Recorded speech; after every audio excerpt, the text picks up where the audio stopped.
In this exercise tutorial, I'm going to be taking you through how to do a straight leg isometric hold on your forearms. Now, I've done a very similar exercise tutorial to this. This is actually the progression of that. So I've done a straight leg isometric hold, but with your back and neck completely on the floor. This is going to be a harder variation because we're going to be on the elbows and forearms as opposed to completely laid down on the back. So if this is too hard, go to that video. That might be a better version and alternative. Otherwise, stick around and I'll show you how to do it. So I've got a mat here. What I'm going to do is I'm going to have my fingers pointing away from my upper body. I'm on my elbows here. Now, what I want you to get into is where I'm at the moment. What I can feel in terms of my back is my neck and upper back are off the floor. My mid back is off the floor, but I've got my lower back on the floor. So my lower back is in contact with this mat.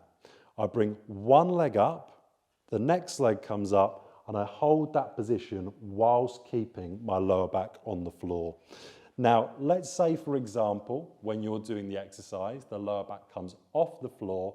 What you might want to do is have your feet higher, which is going to make it easier, or alternatively come into a position where you've just got your head and the whole of your back on the floor. Now, when you're doing this, you'd repeat it for your desired amount of seconds, and then you would do it for your desired amount of sets.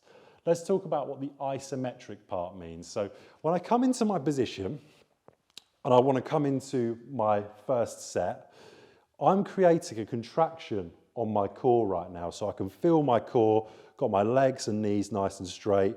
I can feel my core really working to hold that position. You'll notice though, when I do the movement, there's no movement in the exercise. I'm just holding a straight leg position. So when we think of an isometric contraction, it's a contraction of a muscle without movement or a change in muscle length. So this is an isometric contraction of the core whilst doing a straight leg raise hold. Now, hopefully that makes sense for you. Of course, if you're looking to regress, go to the other exercise tutorial where it's exactly the same name, an isometric leg hold.